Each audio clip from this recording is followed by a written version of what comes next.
Saudara, kita bicara mengenai Pantekosta. Nah, pada waktu Tuhan Yesus naik ke sorga, dia memberikan satu pesan yang sangat penting kepada murid-muridnya, yang tertulis dalam Kisah Rasul pasal 1 ayat 4. Saya membacakannya lagi kepada saudara.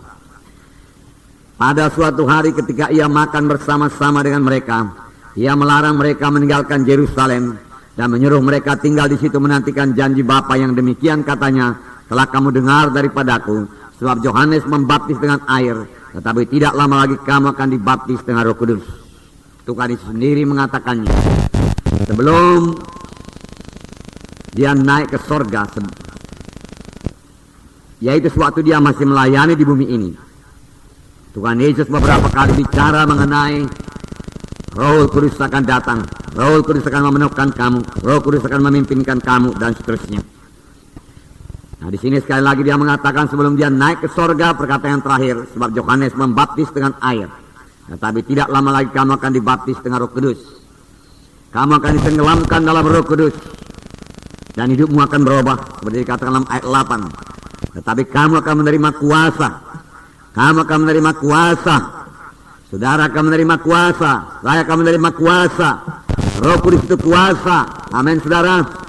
Ya, kita menerima kuasa. Jadi kalau kita dibaptis dengan Roh Kudus, kita menerima kuasa.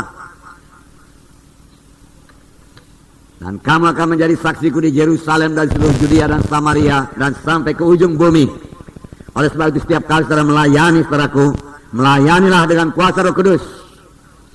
Jangan melayani dengan kekuatan sendiri, akal sendiri, cara sendiri, saudaraku, cara-cara manusiawi, saudaraku, mengambil hati manusia, saudaraku. Tuhan telah berikan Roh Kudus, saudaraku. Biarlah Roh Kudus memakai saudara. Firman Tuhan berkata, kamu akan beroleh kuasa. Apa yang sangat dibutuhkan dalam pekerjaan Tuhan? Kuasa. Kuasa. Firman Tuhan berkata, huruf itu mematikan, tetapi Roh Kudus menghidupkan. Firman Tuhan berkata, bukan oleh kuat, bukan oleh gagah, tapi oleh Roh Tuhan juga, maka pekerjaan Tuhan jadi. Ini dikatakan ayat 14. Saya membacakan pada saudara Kisah Rasul pasal 1 ayat 14. Mereka semua bertekun dengan sehati dalam doa bersama-sama dengan beberapa perempuan serta Maria ibu Yesus dan dengan saudara-saudara Yesus. Dia disebut namanya, tapi dikatakan semua bertekun dengan sehati. Ini perlu, saudaraku, sehati. Sidang Tuhan perlu bersehati. Doa yang bersehati, saudaraku, besar kuasanya. Doa yang bersehati menurunkan kuasa Tuhan. Bertekun artinya tidak mudah menyerah. Terus bertekun, walau ada halangan, walau ada gangguan, walau ada gelombang, dia bertekun, dia maju terus, di atas gelombang tersebut. Bersama-sama beberapa perempuan. Nah, saudara yang kasih nama Yesus. Dan kalau saudara baca Kisah 2, mulai dicurahkan Roh Kudus kepada 120 orang. Saudara, pada perjanjian lama tidak begitu banyak yang dibaptis dengan Roh Kudus. Hanyalah, saudaraku, raja-raja, nabi-nabi, saudaraku, dan imam-imam. Dan saudaraku, setelah mereka diurapi dengan Roh Kudus, saudaraku, setelah mereka diurapi dengan Roh Kudus, mereka sanggup menyampaikan panggilan Tuhan dalam hidup mereka. Kalau mereka, dia sebagai raja, saudaraku, Raja Daud diurapi, lalu Daud sanggup, saudaraku, melayani. Urapan itu, saudaraku, menyanggupkan mereka. Urapan itu mengobatkan mereka. Diurapi dengan minyak pada waktu, tapi sekarang diurapi dengan Roh Kudus. Memberikan mereka pengertian baru setelah mereka diurapi dengan Roh Kudus. Kuasa Tuhan bekerja dalam pelayanan mereka, saudaraku, setelah mereka diurapi dengan minyak itu, diurapi dengan Roh Kudus, saudaraku. Nah, saudaraku, Musa sangat menginginkan supaya semua bangsa Israel, saudaraku, dipenuhkan dengan Roh Kudus. Tapi keinginan Musa ini tidak kesampaian, belum waktunya. Musa sudah merasakan bagaimana jamaah Roh Kudus dalam hidupnya.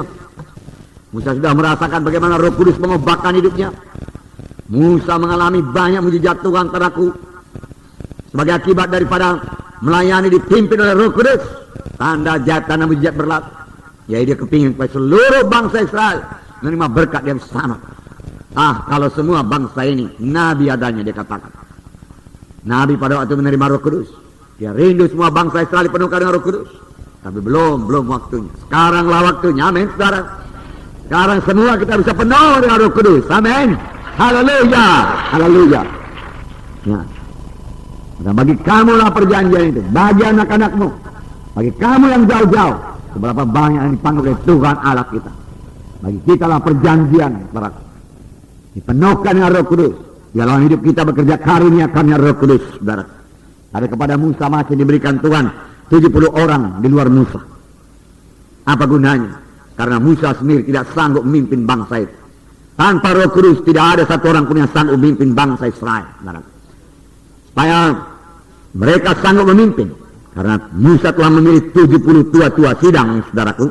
Tua-tua daripada bangsa itu, saudara. 70 orang ini bisa memimpin, mereka harus dipenuhkan dengan Roh Kudus. Tanpa dipenuhkan dengan Roh Kudus mereka tidak sanggup. Mari kita buka Bilangan pasal 11. Bilangan pasal 11. Ayat 17. Maka aku akan turun dan berbicara dengan engkau di sana. Lalu sebahagian dari roh yang hinggap padamu itu akan kuambil dan kutaruh atas mereka. Maka mereka bersama-sama dengan engkau akan memikul tanggung jawab atas bangsa ini. Jadi tidak usah lagi engkau seorang diri memikulnya. Tanpa diberikan Roh Kudus mereka tidak bisa memikul tanggung jawab atas bangsa Israel. Mereka bahkan tidak mengerti memikul tanggung jawab itu, saudara. Mereka tidak mengerti. Sampai sekarang kalau kita mau mengerti perkara-perkara rohani, kita tidak bisa mengerti dengan akal manusiawi, dengan kebentaran manusia tidak bisa. Kita perlu, saudaraku, wahyu daripada Roh Kudus, saudara. Kita perlu Roh Kudus, saudaraku, bekerja dalam hati kita, saudaraku, menerangkan rahasia daripada firman Tuhan. Tuhan berkata kepada Musa, kumpulkan 70 tua-tua sidang. Dia katakan, lalu aku mengambil sebahagian daripada roh yang ada padamu dan kutaruh ke atas mereka. Lalu mereka, dia katakan, akan sanggup memikul tanggung jawab atas bangsa Israel bersama-sama dengan engkau. Tanpa diberikan Roh Kudus mereka tidak sanggup memikul tanggung jawab. Itu sebabnya saudaraku, Tuhan berkata, tunggulah di Yerusalem, jangan pergi. Kamu tidak akan sanggup menegakkan perintah agung kalau bukan dengan Roh Kudus. Tuhan berkata, tunggu sampai kamu lengkap dengan kuasa dari Maha Tinggi. Betapa sayangnya saudaraku, masih banyak saudaraku, ya, gereja-gereja belum menerima Roh Kudus sepenuhnya, belum membiarkan Roh Kudus beroperasi dalam sidang Tuhan. Saudaraku, dalam sidang ini biar Roh Kudus, saudaraku, mengambil tempat yang utama, memimpinkan kita semua, saudaraku, mengubahkan kita semua, melengkapi kita semua, mengurapi kita semua, dan membiarkan saudaraku Roh Kudus bekerja dalam sidangnya ini dengan memakai saudara. Haleluya. Nah, saudaraku, kemudian ayat 24, mari kita baca. Setelah Musa datang keluar, sekali lagi sama-sama. Setelah Musa datang keluar, disampaikannya firman Tuhan itu kepada bangsa itu. Ia mengumpulkan 70 orang dari para tua-tua bangsa itu dan menyuruh mereka berdiri di sekeliling kemah. Lihat, saudara, ini orang yang penuh dengan Roh Kudus. Saudaraku, dia tidak kesulitan akan firman Tuhan. Dia dengar suara Tuhan. Dia pula sidang. Lalu firman Tuhan sini berkata, disampaikannya firman Tuhan itu. Mengapa dia bisa menyampaikan firman Tuhan? Dia sudah terima lebih dahulu firman Tuhan. Amin. Ya. Saudara mau melayani, terima dulu daripada Tuhan itu yang sampaikan kepada jiwa-jiwa. Amin. Ya. Nah, Roh Kudus yang bicara. Disampaikannya firman Tuhan. Dan karena disampaikannya apa yang dikatakan Tuhan, Tuhan meneguhkan firman-Nya, Tuhan menggenapkan firman-Nya. Nah, ini pelajaran bagi kita. Kalau ada hamba Tuhan tidak menyampaikan daraku firman yang seturut dengan kehendak Tuhan, maka Tuhan tidak akan meneguhkannya. Oleh sebab itu perlu persekutuan yang erat dengan Roh Kudus. Supaya kita dengar suara Tuhan. Musa mendengarkan suara Tuhan. Haleluya. Ayat 25. Mari kita baca. Lalu turunlah Tuhan dalam awan dan berbicara kepada Musa. Amin. Bicara kepada Musa lagi. Tuhan suka bicara sebenarnya, saudara.